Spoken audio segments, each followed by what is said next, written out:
Baby ಬೆಟ್ಟ ಜಾತ್ರೆಯ ವಿಶೇಷತೆ ಏನು ನಿಮಗೆ ಗೊತ್ತಾ?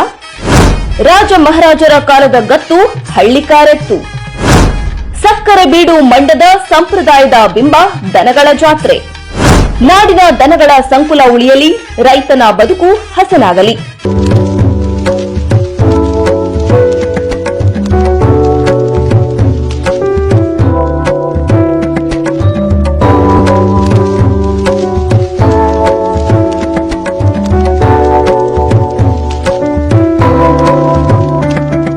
ಪಾಂಡವಪುರ ತಾಲೂಕಿನ ಬೇಬಿ ಬೆಟ್ಟದಲ್ಲಿ ಪ್ರತಿ ವರ್ಷ ಶಿವರಾತ್ರಿ ವೇಳೆಯಲ್ಲಿ ಈ ದನಗಳ ಜಾತ್ರೆ ನಡೆಯುತ್ತೆ. ಈ ಜಾತ್ರೆಗೆ ಮೈಸೂರು ಅರಸರ ಕಾಲದ ಗತ್ತು ಇದೆ. ಇಲ್ಲಿನ ಪ್ರಮುಖ ಆಕರ್ಷಣೆಯೇ ನಮ್ಮ ಹೆಮ್ಮೆಯ ಹಳ್ಳಿಕಾರ್ ತಳಿಯ ದನಗಳು.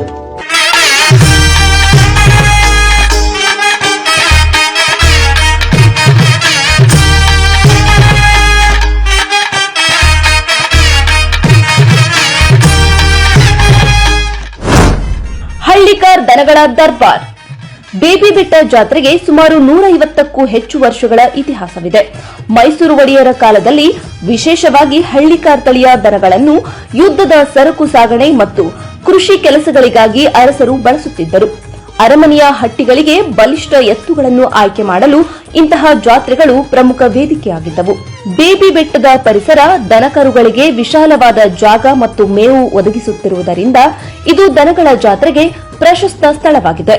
ದನಗಳ ಜಾತ್ರೆ ಪ್ರತಿ ವರ್ಷ ಮಹಾಶಿವರಾತ್ರಿಯ ಸಂದರ್ಭದಲ್ಲಿ ಆರಂಭವಾಗುತ್ತದೆ. ಹಳೆ ಮೈಸೂರು ಭಾಗದ ಮಂಡ್ಯ, ಮೈಸೂರು, ಹಾಸನ, ತುಮಕೂರು ವ್ಯಾಪ್ತಿಯ ರೈತರು ಮಳೆಗಾಲದ ಕೃಷಿ ಚಟುವಟಿಕೆಗಳು ಆರಂಭವಾಗುವ ಮುನ್ನ ಬಲಿಷ್ಠ ಎತ್ತುಗಳನ್ನು ಕೊಳ್ಳಲು ಇಲ್ಲಿಗೆ ಬರುತ್ತಾರೆ. ಅಂದಿನ ಕಾಲದಲ್ಲಿ ಸಾರಿಗೆ ವ್ಯವಸ್ಥೆ ಇಲ್ಲದಿದ್ದಾಗ ರೈತರು ವಾರಗಟ್ಟಲೆ ಎತ್ತುಗಳನ್ನು ನಡೆಸಿಕೊಂಡೇ ಬಂದು ಬೆಟ್ಟದ ತಪ್ಪಲಿನಲ್ಲಿ ಬಿಡಾರ ಹೂಡುತ್ತಿದ್ದರು. ಇದೇ ಸಂಪ್ರದಾಯ ಈಗ ಕೂಡ ಮುಂದುವರೆದಿದೆ.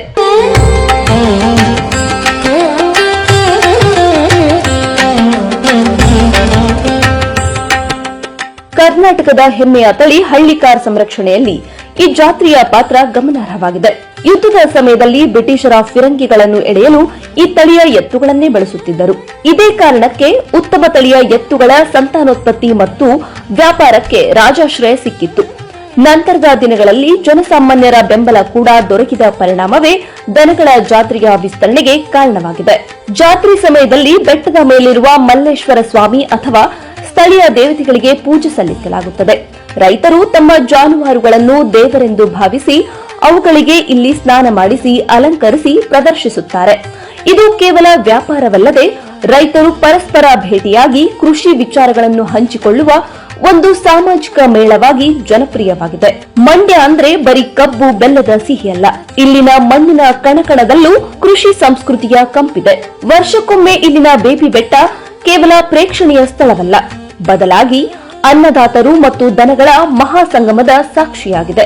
ರಾಜರ ಕಾಲದಲ್ಲಿ ನಡೆಯುವ ದರ್ಬಾರನ್ನು ಬೇಬಿ ಬೆಟ್ಟ ಜಾತ್ರೆಯಲ್ಲಿ ದನಗಳ ಜಾತ್ರೆಯ ಹಳ್ಳಿಕಾರ್ ದನಗಳ ದರ್ಬಾರ್ ಮೀರಿಸುತ್ತದೆ.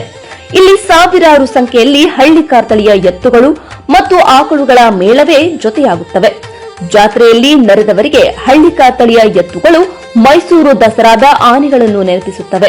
ರೈತನ ಅವಿಭಾಜ್ಯ ಅಂಗವೇ ಆಗಿರುವ ಎತ್ತುಗಳು ಜಾತ್ರೆಯ ಪ್ರಮುಖ ಆಕರ್ಷಣೆ ಮತ್ತು ಕೇಂದ್ರ ಬಿಂದು. ಪ್ರತಿ ವರ್ಷದ ಜಾತ್ರೆಯಲ್ಲಿ ಲಕ್ಷಾಂತರ ರೂಪಾಯಿ ವಹಿವಾಟು ನಡೆಯುತ್ತದೆ. ಲಕ್ಷಾಂತರ ರೂಪಾಯಿ ಬೆಲೆ ಬಾಳುವ ಎತ್ತುಗಳು ಇಲ್ಲಿ ಮಾರಾಟವಾಗುವ ಇಲ್ಲಿನ ವಿಶೇಷತೆಗಳಲ್ಲೊಂದು. ಹಳೆ ಮೈಸೂರು ಭಾಗದ ರೈತರು ಈ ಜಾತ್ರೆಯನ್ನು ತಮ್ಮ ಮನೆಯ ಹಬ್ಬದಂತೆ ಸಂಭ್ರಮಿಸುತ್ತಾರೆ. ದೂರದ ಊರುಗಳಿಂದ ಬಂಡಿಗಳಲ್ಲಿ ಬಂದು ಇಲ್ಲಿ ಬೀಡು ಬಿಟ್ಟು ಸಂಭ್ರಮಿಸುತ್ತಾರೆ.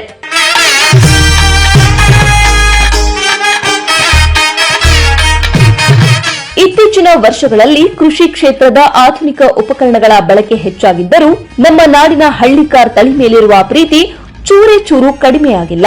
ರೈತರು ತಮ್ಮ ದನಕರುಗಳನ್ನ ಶೃಂಗರಿಸಿ ಪೂಜಿಸಿ ಜಾತ್ರೆಯಲ್ಲಿ ಸಂಭ್ರಮ ಸಡಗರದಿಂದ ಪಾಲ್ಗೊಳ್ಳುತ್ತಾರೆ. ಬೇಬಿ ಬೆಟ್ಟದ ದನಗಳ ಜಾತ್ರೆ ಅನ್ನದಾತರು ಮತ್ತು ಎತ್ತುಗಳೊಂದಿಗೆ ಇರುವ ಅವಿನಾಭಾವ ಸಂಬಂಧಕ್ಕೆ ಸಾಕ್ಷಿಯಾಗಿದೆ. ಯಾರ್ಯಾರು ಹಸ ಚೆನ್ನಾಗಿ ಸಾಕ್ತೀರಿ, ನಿಮ್ಮ ಹೆಂಡತಿ ನಿಮ್ಮ ಅವನ್ನ ಚೆನ್ನಾಗಿ ಸಾಕ್ತೀರಿ. ದಿವಸಕ್ಕೆ ಎಷ್ಟು ಸೇರು ಬೆಣ್ಣೆ ತಿನ್ಸಿರಿ? ಅದಕ್ಕೊಂದು ಸೇರು ಇದಕ್ಕೊಂದು ಸೇರು ಅಷ್ಟೇ. ಹಿಡ್ಕೊಳ್ಳಿ ಅಂತ ಏನು ಮನೇಲಿ ಹುಟ್ಟಿದ್ದು ಯಾವುದು ಸರ್? ಮನೇಲಿ ಯಾವ ಹುಟ್ಟಿಲ್ಲ. ಯಾವ ಹುಟ್ಟಿಲ್ಲ, ಎರಡು ತಂದಿರವೆ. ನೀನು ಚೆನ್ನಾಗಿ ಬೆಣ್ಣೆ ತಿಂದಿಲ್ಲ, ಇದಕ್ಕೆ ತಿನ್ನಿಸಿದ್ಯಾ ಬೆಣ್ಣೆ?